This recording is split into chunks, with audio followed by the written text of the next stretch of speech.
welcome everybody. I think I've met most of you, but I'm Chandler Crawford, and I have the pleasure and honor of being Khaled's international literary agent, and I'm thanking you for making this trek to Milan. I hope it wasn't painful.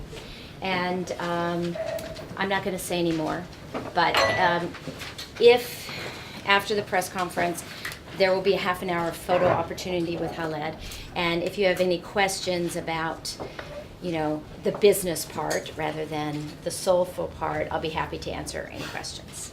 Okay, and last thing I'm going to say is I encourage you all to look at Khaled's foundation website, and you all have a little bookmark, and it's khaledhosseinifoundation.org, and I do encourage you all to do that. Okay. I'm done. Should I stand, you think? No, I was just already standing. Okay, thank you. Thank you, Chandler, and thank you all of you for coming and to Milan for this press conference. Business versus soul. So I'm the soul, you're the business. Indeed. Okay. I never heard that division, but I think I like it. That's why I have an agent. It was a pleasure to meet all of you. I think I met everyone. I'm not sure I'll remember everyone's name, but I will try. And it's really great to see some old friends also, colleagues that I've known for a number of years, that I met when The Kite Runner was initially published. Some of them I haven't seen for years. They know who they are, and it's a pleasure to see them. And also, I have some new colleagues that I had the pleasure of meeting this year, and I welcome them as well to Milan to this conference. So, thank you all for making the trip to see me. I want to thank also my Italian publishers, Piemme, for being amazing and wonderful hosts for the last week. They've been incredibly hospitable, and the reception has been tremendous. The folks at the Carlton Baglioni, who've graciously given us this room, and of course Chandler, who is responsible for this entire 10-day week stay in Italy, who's arranged everything, this press conference, and has she's a literary agent, but I think there's a career for you as a publicist should you choose to switch sides. I would work at McDonald's. She learned how difficult the job of a publicist is, but she's done it with gusto. And I spoke to Jen Martin, my U.S. publisher, that Chandler has been getting advice from, and she said all she's doing is saying, yes, Chandler, you're doing the right thing. So, but I'm just going to say just a very few brief words, frankly, because I mostly just want to take questions and engage in a dialogue. I know there's a number of members of the press here, so I'll just say a few words about the inspiration for my new book and how it came to be, and then we can just open to any questions that you would like to discuss. But this book did not take 6 years to write. I know my last book came in 2007, but in 2008 and most of 2009, I did very little writing. I was occupied with my family and my father, who was not well. So this book really began in late 2009. So it took about 2.5 years to write. And the original idea for it kind of started in 2008, although at that time I had no idea that was going to be the starting point.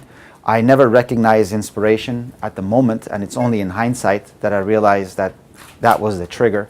But somebody forwarded me a news story on the internet about Afghan families living in villages and in the countryside, and Afghanistan had just had a very difficult difficult winter, very cold, and they were sending me this news story about impoverished families who were selling their children, one or two of their children, to wealthy people in Kabul, who were either adopting their children or just kind of bringing in the kids for employment. And that, to me, was, at the time, I already was a father of two and had very, very emotional reaction to that. And I went and showed that news story to my dad, and he told me that when he was growing up in Kabul in the 40s and the 50s, that this was happening even then. And he was actually growing up in Western Afghanistan, that he had heard of this kind of thing happening. So this is something that has been going on in Afghanistan. I assume it goes on to this day. But it was a year later that I began thinking about that again, and I certainly connected that news story with an image that I had in my head, and immediately I put the two together. And the image was of a guy, kind of a laborer, a man who's walking across the desert with two of his children, a little girl who's about 3 and a boy who's about 10, and he's pulling the girl in a little wagon, and they're walking across the desert. And I immediately put that picture together with the news story that I'd heard, and I realized that scene is about this man who's taking his kids to Kabul, and the children who are very close to each other don't know it, but one of them is going to be sold. And that's going to be sort of, that rupture between the two children is going to be very traumatic. And so I sat down and began writing a chapter, and it came out more or less a little bit like a short story, about 30, 40 pages long.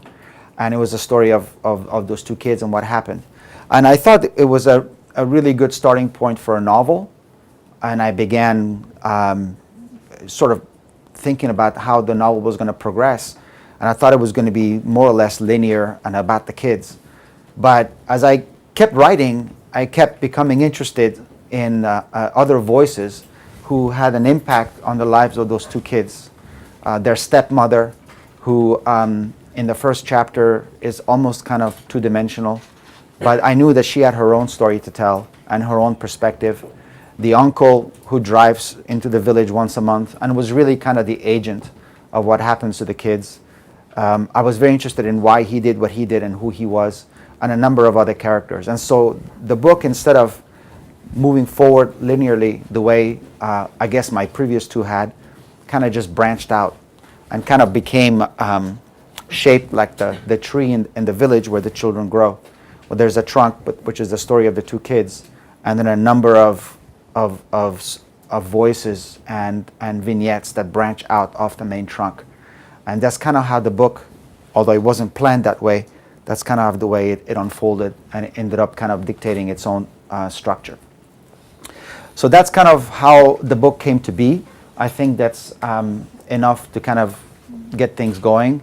And what I'll do is kind of open it up to any questions that any of my colleagues or members of the press may have. Yes, sir. Wait. Oh, we have a microphone. And if you can just say what country you're from in the publication, that'd be helpful. Yes, I'm a correspondent for a Mexican newspaper based in Spain, Madrid. Newspaper is Reforma, Mexico. I want to ask you if you I can... don't think the mic is on. Sorry? Ah, It's working? Okay. it's okay, okay. It's just, okay. Ah. Yes, I want you to tell us about the stories into the story. This kind of literature who opens its own soul in different, as a river, different tales into the big tale, into the structure, main structure. You have this intention when you write this book to write different histories into the main story? No, as I said, my initial impression was that it was going to be a straightforward story about the two children, and sort of the overriding question in the book would be what happens to them and whether they'll be reunited, and on what kind of adults do they become, and what kind of destinies will they find. But I kept kind of going off course repeatedly, and I became, I became interested in the characters who were connected to the children. And so I kind of began sketching, for instance, the character of Parwana, who was the girl's stepmother, for instance. And in doing a little character sketch, suddenly that became its own vignette, became its own kind of background story. And my intention was that with each subsequent chapter, that it would illuminate something about what happened before. And the thing that I really liked about this particular structure was that it allowed me to present a character from multiple different perspectives. For instance, the character of Nila, who's the poetess, the poet living in Kabul, who has an unhappy marriage, and she ends up being the one who buys the little girl and adopts her. We meet her initially in the second chapter, and she seems kind of a little bit remote and a little bit arrogant and kind of out of touch.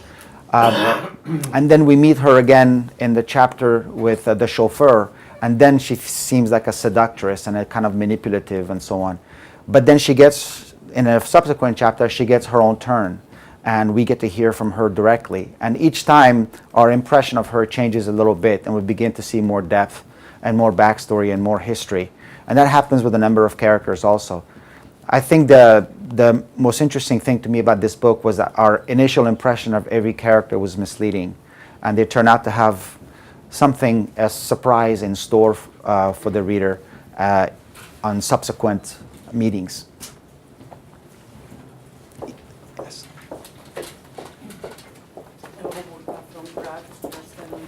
Will you stay in the history of Afghanistan in your next books, or you will focus more on present destinies of refugees and people from Afghanistan? Well, I haven't given it all that much thought as yet, and I have some ideas that I want to play with, but I don't really know until I actually have some uninterrupted stretches of time and I actually start to write 50 to 100 pages, and that's when I know if something is going to stick or not. I don't know that I'll always write about Afghanistan. Certainly it's what the events in Afghanistan has been very compelling to me, and I've had a personal connection to it because of my background, because of the course of my travels and the people that I've met and the things that I've seen. You write about what feels important to you, and so far Afghanistan has been a very compelling subject matter to me. But I also, if there's a very interesting story that I want to tell and it happens to be not a story based in Afghanistan, I think I wouldn't shy away from that either.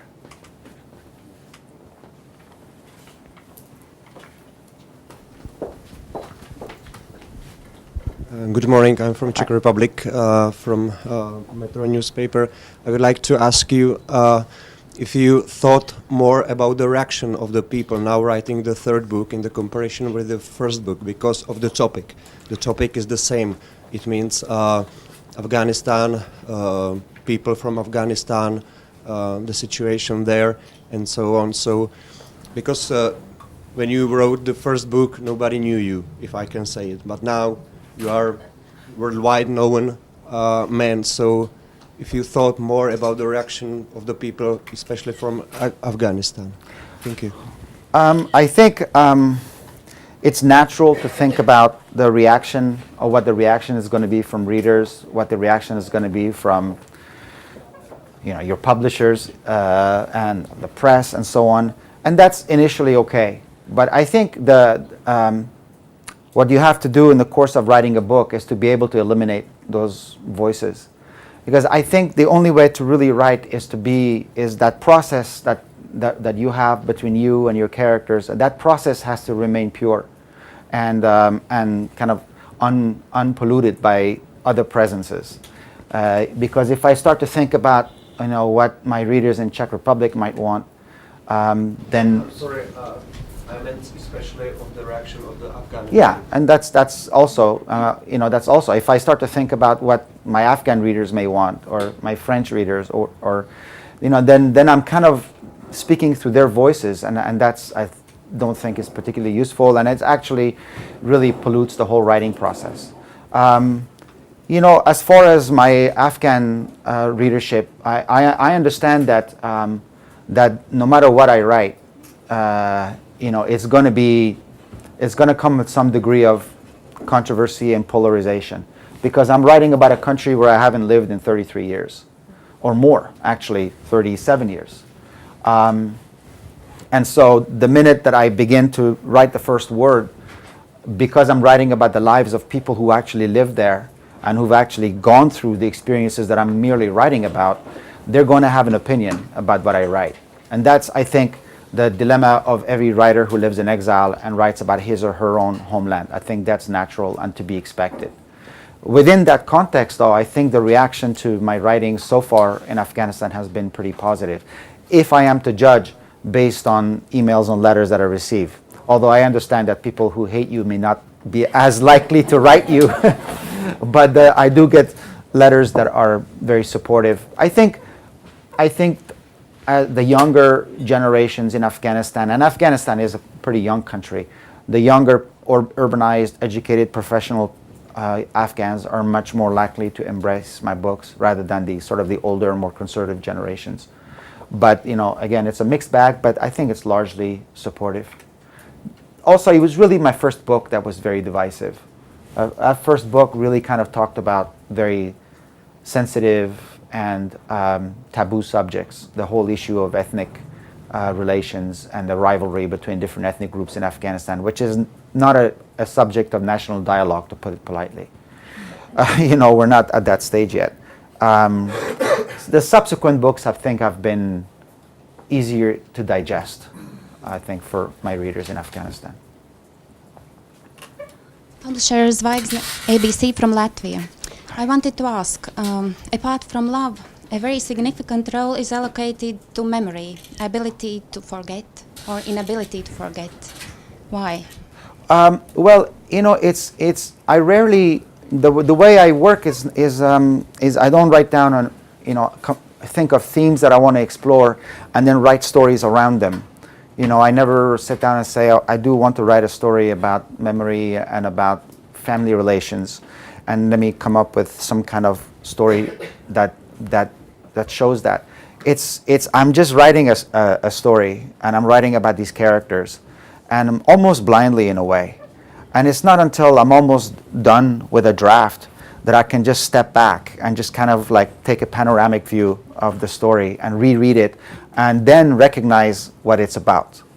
And then I read it and I realize that one of the things that I've been writing about and one of the things that's emerging is this whole notion of memory as either, has a very kind of a dual nature. Whether memory is the protector of all those things that we hold dear, as something that allows us to make sense of our life, it's something that allows us to interpret our experiences. It's an enormous part of our identity, of course, or as something that is also a source of pain and discomfort because we live through difficult experiences in life, and we have the memories of those things as well. So it kind of has this dual nature, and the book begins with this idea of memory in a very allegorical way, and this demon gives this old man this potion to erase his memory, and as I was coming towards the end, I kind of already knew what the character of Abdullah would be like when we meet him at the very end, and suddenly it became clear to me that his particular affliction, the condition that he had, was in a real life way a kind of a play on this whole idea of memory, and there was a symmetry with the way the book began, and so the book is sort of bookended by this theme of memory, which is one of the recurring themes in the book. Not the only one, but one of several. Hi, my name is Karina. I'm from the Swedish magazine Books and Dreams. Could you please describe a typical writing day? Well, it used to be that I used to have to get up very early at 4:30, and I would have to write while my family was asleep, and then get up and go to work and see patients, and then do it again the next day. Thankfully, my writing hours are much more humane now. And I haven't worked as a doctor since December 4th, 2004. And so now I typically just take my kids to school. I drop them off at the school bus, and I try to write when they're away in school. I work from home. I have a room that I've turned into an office. I work on my computer. I can't write longhand because I have possibly one of the worst handwritings ever. I can't read my own, so that's useless. So I write on a computer, and I write until about the time that the kids come home from school, and then I just put it away, and I just tend to my kids and I help them with the stuff that parents do. Weekends, I try to write when the kids are asleep, but when they're up and about, most weekends I spend with them and just try to enjoy their company. But so that's kind of what I do. I don't outline anything. I know writers who just outline the whole book, chapter by chapter, section by section, and it's just a matter of just writing it then. And for me, it doesn't work. I just have to start writing and see where it goes.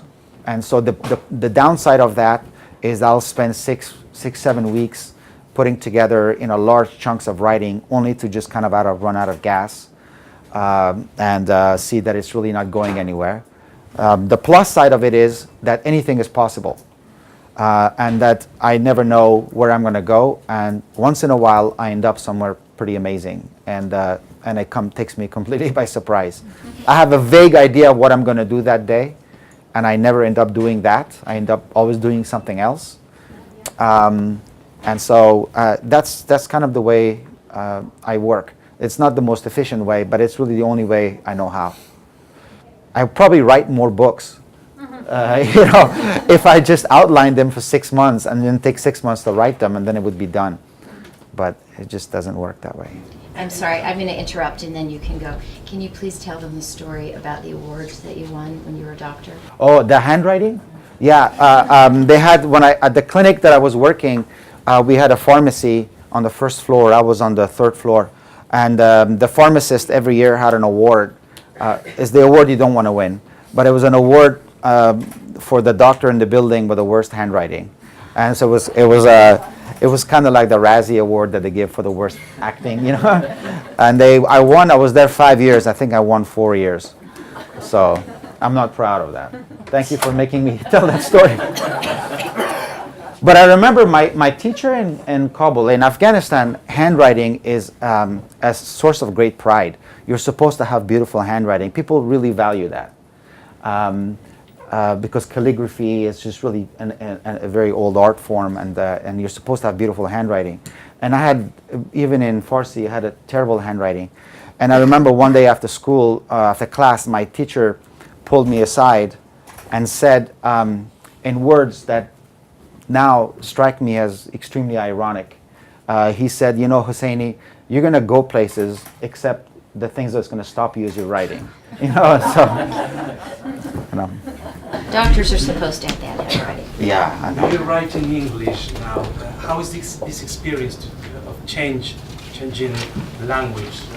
Yeah, Language. I kept writing in different languages. Sorry about that. I started writing in Farsi when I was a boy. From the time that I was 8, I wrote stories. Moved to France. I wrote in Farsi. Started writing in French also. But by now, I could put together pieces of writing in either one of those two languages, including my Farsi. But I don't have the writer's voice in those languages anymore.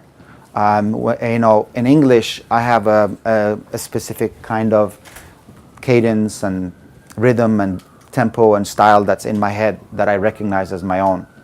And I've been writing long enough that that even if I'm reading another book or something and I begin to write, it doesn't interfere with my own, the way I write. And so I've, for better or for worse, with its pluses and minuses, I have my own voice, and it's become natural for me in English. One more thing for me. Sure. Your characters are touched by pain, sadness, and love. Do you, have the intention to touch them and to touch through them the reader? Well, with these very strong feelings. I think I've never intended to produce any given emotion in a reader. I think there's something almost cynical in that kind of a very calculated way to say, sit back and say, I'm going to push this button in my reader and push that button. I think it's a little bit creepy, but everything that the emotions that my readers undergo, I've felt very many times more as the writer, because these stories unfold very naturally for me, and I'm frequently, as I said, surprised by what happens. But there is a significant degree of, as you said, pain and suffering and hardship in these books, because they're books about all three of them, although the last one to a lesser extent, but they're really books about people who lived in a country where there has been a lot of that. The narrative of Afghanistan the last 30 years, if you listen to Afghan songs, if you listen to Afghan poetry, by which I mean contemporary, those themes are rampant, and even in the popular music. It's the stories of displacement, stories of people who've been separated, stories about loss, and stories of wanting to, sort of looking back on the better days and hoping for a better future. Those stories are just pervasive in modern Afghan pop culture. But love also. Love also. Sorry, excuse me, there are some people in the back. If you want to stand, you're welcome to, but there are some seats that are free if you want to come grab a seat. I'm from publishing house from Macedonia. How familiar are you with literatures from the Balkans, from Macedonia? Well, not very, and part of it is because I don't read in the native language, of course, and we get tragically few translations in English in the U.S. Of foreign writers, so the access is limited. Okay, and what do you suggest them to do to make their novels more famous like yours? For example, I don't have, frankly, it's hard for me to advise anybody on how to write famous books.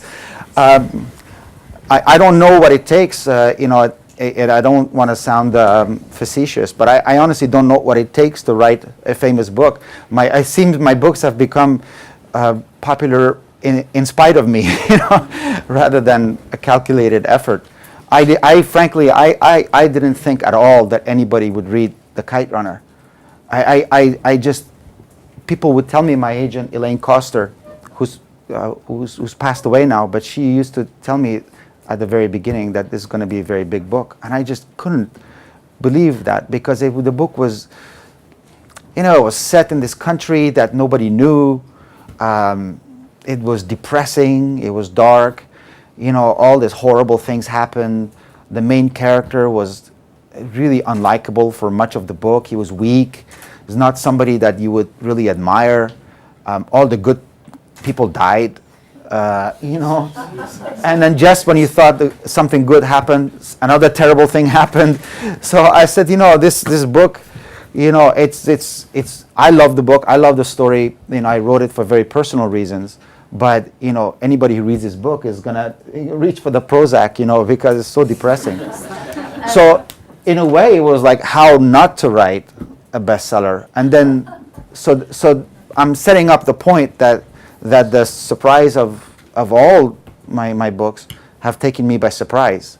And so I wouldn't know what advice to give a writer who's trying to write a big book. Write the best book you can. Write your book for the right reasons, and then just hope that other people feel about it the way you do. And you might want to talk to Dorothea Griesbach, who's here, who is one of the first 3 publishers in the world to buy The Kite Runner. And you can ask her what she saw in it when he was Khaled Hosseini instead of Khaled Hosseini. Dorothea is sitting in the back there very quietly. I'm happy to tell the story.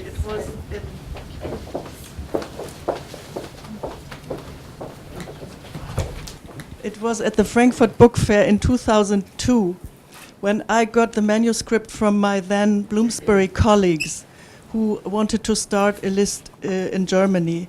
And they gave me a copy of the manuscript. The editor, Arzu, Khaled remembers her, it said, "You must read this." And this was Monday in Frankfurt, so it was before the beginning. And so I read it right away overnight.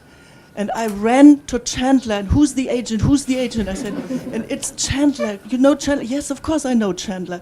So I was really going to Chandler right away and said, I want to make an offer for this book.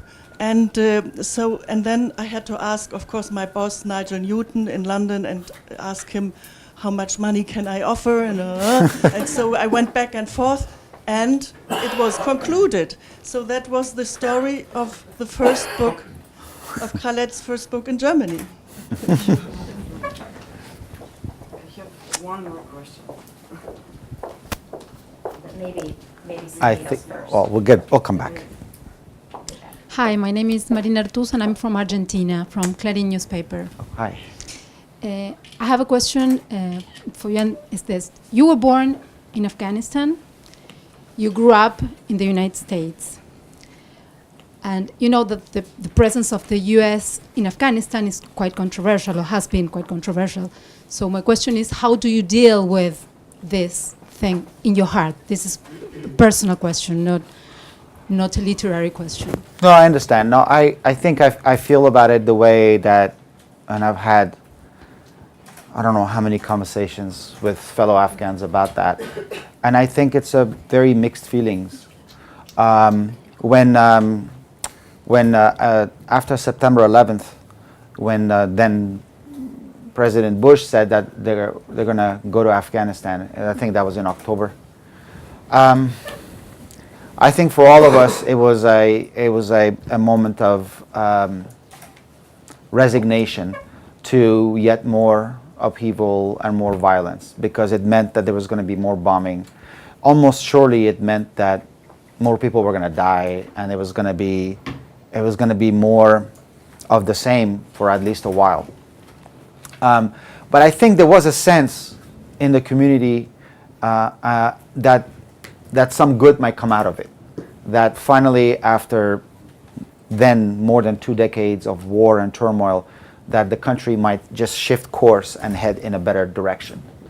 And I remember going to Kabul in 2003, early in 2003, and there was this really sense of great kind of optimism and this kind of atmosphere of possibility and potential.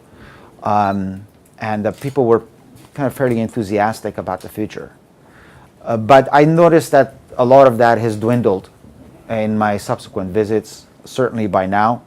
I think people are a lot more realistic about the nature and the scale of the problems. I think there's a sense of disappointment with how things turned out. I think there's a sense of disillusionment. I think people have a list of grievances against not only the way things went with the US and the foreign troops, but also against their own government and their own representatives. And I think all of those are legitimate grievances.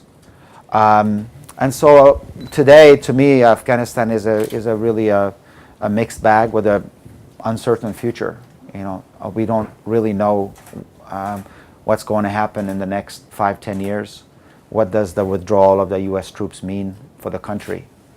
My primary hope is at the minimum that we don't go back to where we were in 1992 through 1996, which was, you know, this kind of rampant ethnic violence with militia warlords and their militia armies fighting each other and killing tens of thousands of civilians, destroying cities, and causing massive displacement of people by the millions.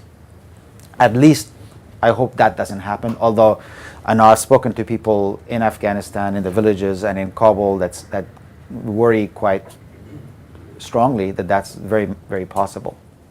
So, you know, it's uncertain, and it's a time, I think, for a lot of Afghans of anxiety.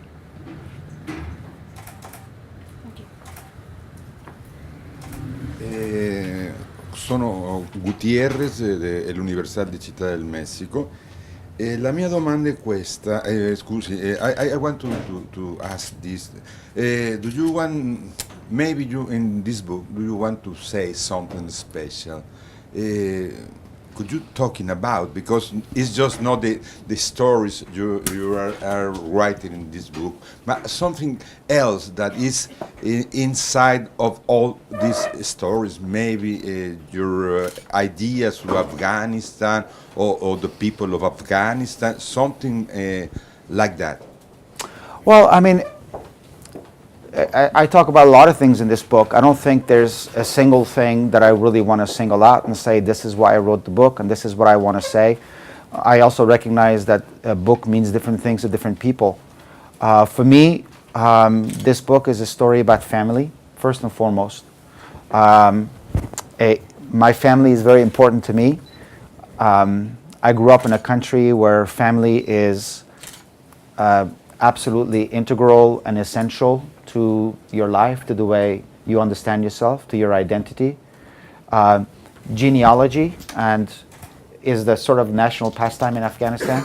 And everybody knows their great uncles and their great great uncles, and it matters to them because they don't understand themselves merely as a person with a first and last name, but they understand themselves as a descendant of so and so, as a son of so and so, the cousin of so and so.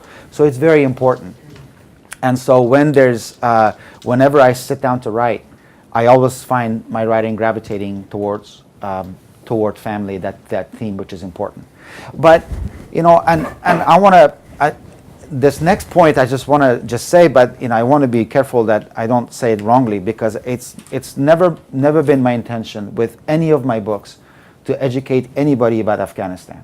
That's never been my explicit intention. I've always written about the country as a backdrop to a story that I felt compelled to write, because I could not tell those stories without also chronicling the political upheaval and the violence that took place in Afghanistan the last 30 years. They were a necessary, indispensable part of my stories. So that's really the reason why they're there. But I also, at the same time, have to say that when people write to me and they say, Mr. Hosseini, before I read your book, Afghanistan to me was just another place where bearded men beat their wives, and there was terrorism and drugs and warlords. That's kind of how I thought of Afghanistan. But then after reading your books, I feel a sense of more human connection and understanding and empathy towards the people, the country. That to me is a tremendous honor. I mean, I feel like I've done something right, even if because books have their own purpose beyond the explicit intent of the writer. They end up living a life that is not, maybe not the explicit intention of the novelist, and I really hesitate to use this word because it sounds very self-important. But when I'm gone and the world has moved on, I think that the way that my writing will be remembered is not great story and this and that maybe, but mostly it will be that these books kind of brought Afghanistan into the mainstream consciousness and allowed people to see a kind of a different side of that country and have a kind of hopefully a more textured insight into its people and the country itself. Thank you. Hi, Czech Republic, Právo newspaper. So do you feel somehow obliged to write about the problems of Afghanistan and its people, like the children of victims of war and the... I don't feel obligated to write about those things. I feel obligated to write a true and authentic and compelling story. I always write because there's some enigma that I want to solve. I always write because there's some human dynamic that is very interesting to me, some dilemma, some struggle that a character is having. Again, the fact that those stories are taking place in Afghanistan, it's very difficult to write them without also acknowledging the incredible, overwhelming, and looming presence of the turmoil in Afghanistan. Hopefully a day will come, when we've moved on and Afghanistan is at peace with itself, with its neighbors, and it's entirely possible to write a whole 500-page book without even alluding to the violence and the upheaval. But I just kind of don't see how that's possible. So I don't feel obligated to write about those things, but I think they're an integral part of the Afghan narrative, and that they're part of the fiber of that society. And then hopefully we'll move past that someday, but we're not there yet.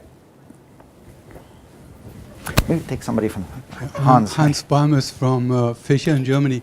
But I just want to underline that the book, of course, is centered on Afghanistan, but it's so much also a book about how we deal with Afghanistan, how we also deal with our care, sorrow, and feeling of loss, and also our feeling of being incapable to really help to extend that it's needed.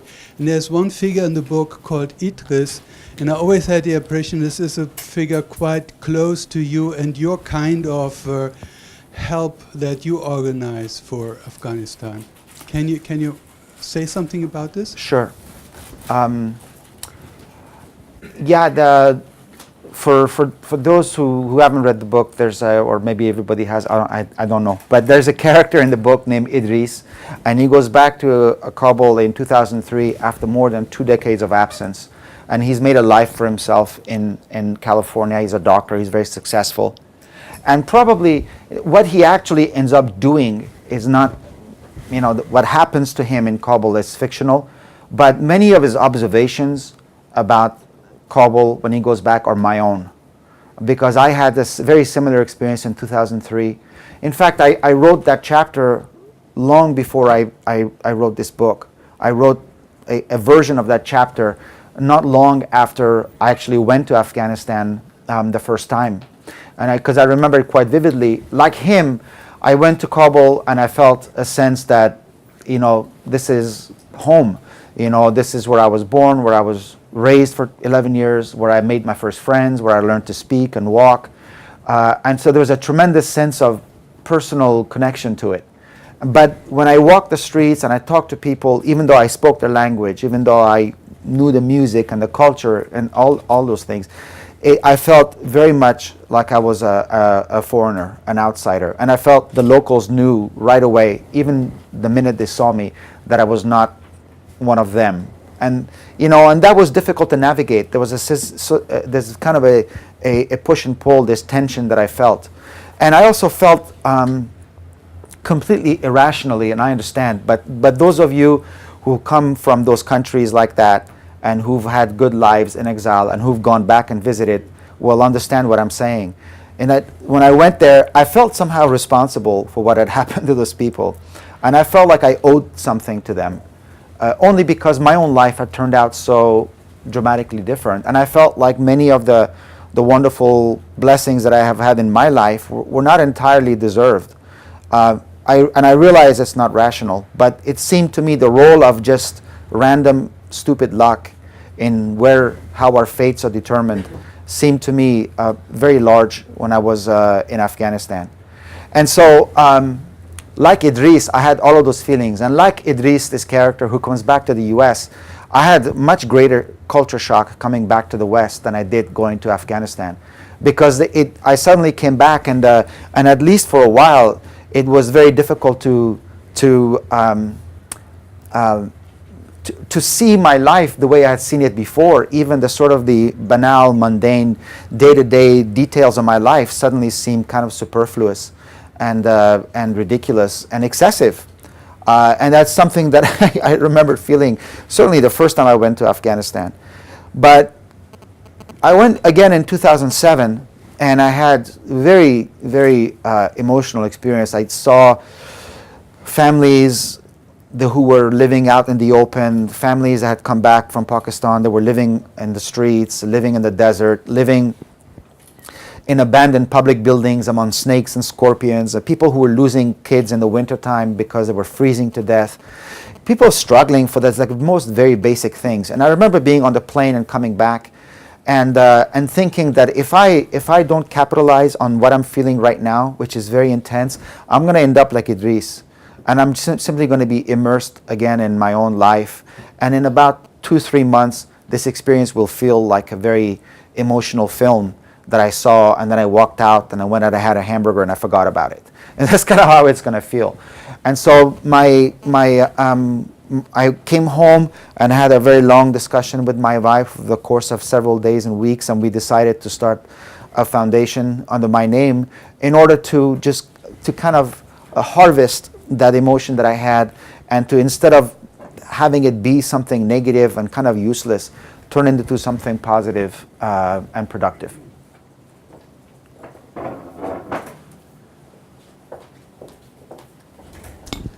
I'm Inés Martín from Spain, from ABC paper. I would like to know about the title of the novel, because I think that is based in Blake's poem, if I am not wrong. So I would like to you to tell us how is that? Well, my first book had a title before it even had a manuscript, so I already knew what it was going to be called.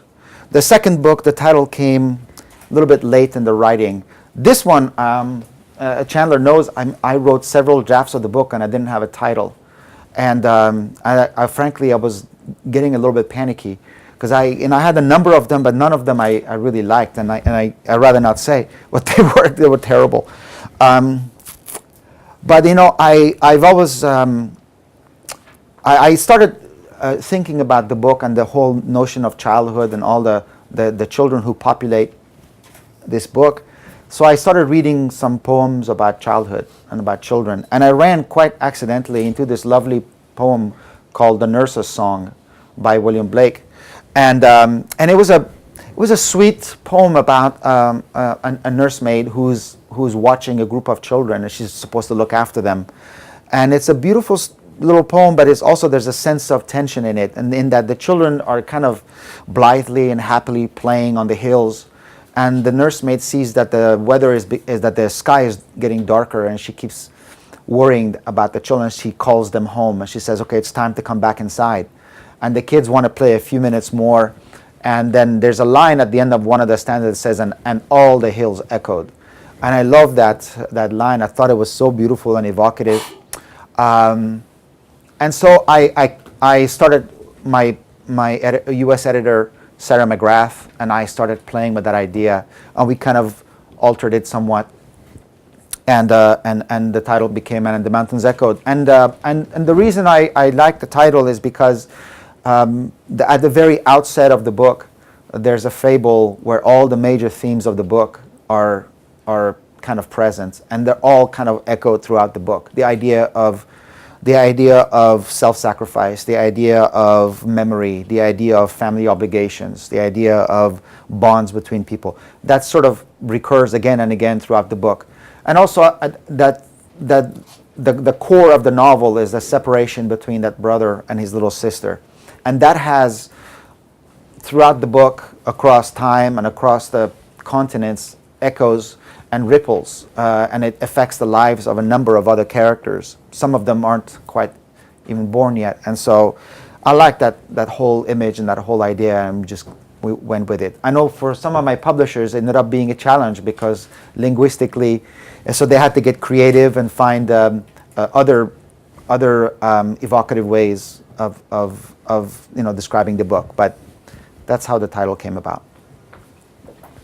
Titles are very difficult. I got very lucky with the first book. They're tough to find. You dedicate the book to your father. Could you tell us a little bit about him and how you look at yourself as a father? Well, my dad was a very unique person. It's everybody thinks their dad is unique, but my father really was, because other people also told me he was a very strong personality. He was somebody who walked into the room and there was an immediate sense of gravitas that was established, because he was a person that was the most uncompromising person that I know about his principles, and he had a set of principles and he lived by them. In fact, he lived by them to his deathbed, and he never compromised. He was, if I think of him, I loved him very dearly, and we were very, very close. He was a good friend to me, more than just my dad. But the word that I always think about is respect. I had a lot of respect for him, as did everybody who knew him, because he was a very bright man, and he was wise in a lot of different ways. He could be a difficult person, because he was very uncompromising in the things that he believed. So he wasn't always easy, but he was always somebody that you admired. And I'm so glad that he lived long enough that to see my success with my books. He was unabashedly proud, and had every foreign edition of my books proudly displayed in his house. The best memory I have is that he and I went to China together and spent 2 weeks on the set in Western China, in Kashgar. and we spent 2 weeks on the set of the movie where they were shooting the movie. So we got to spend 2 weeks together there and just kind of stand around on the set, and he got to meet all the people involved with the film, and it was just a wonderful experience. He got very ill at the end of his life, and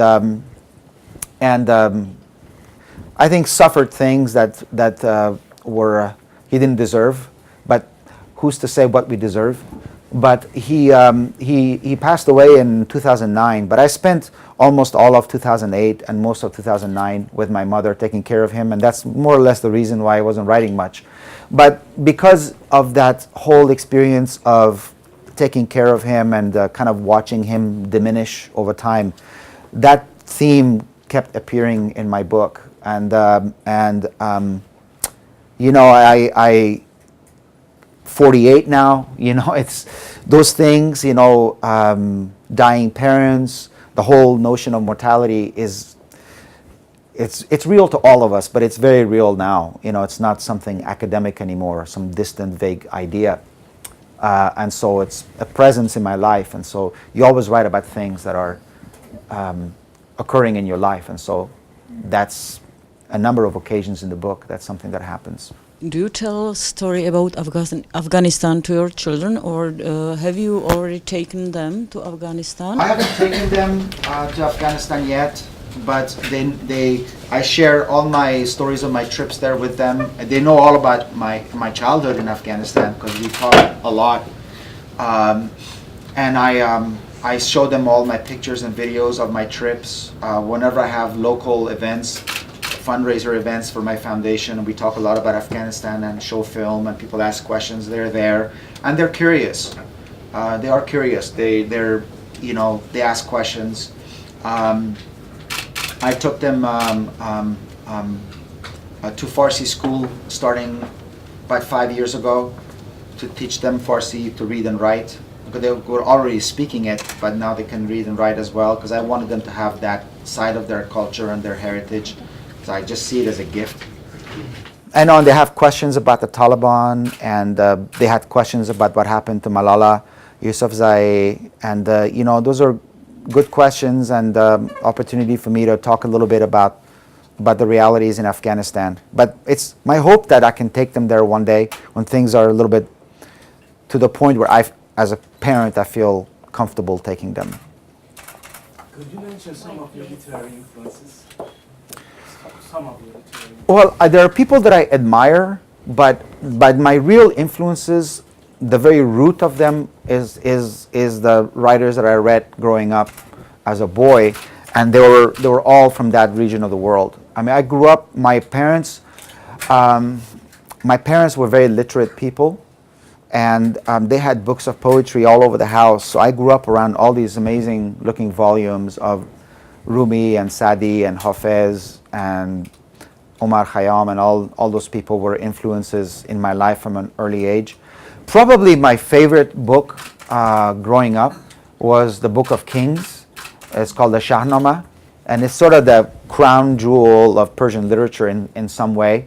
It's a massive, massive epic. It's more than 1,000 pages long, and it's a story about it's Persian mythology, really. It's a massive poem about Persian kings and heroes and warriors and dragons and divs, and it's full of mythology, but it's incredibly beautifully written, and it's very dramatic.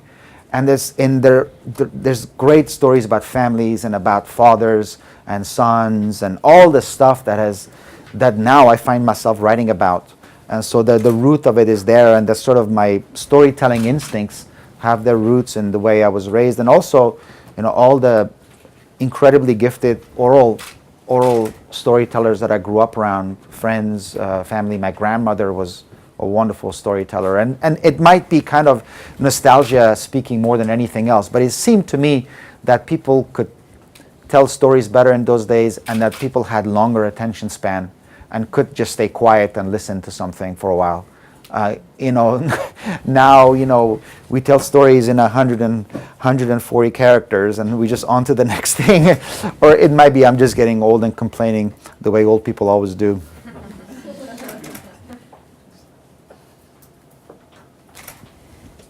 Get it?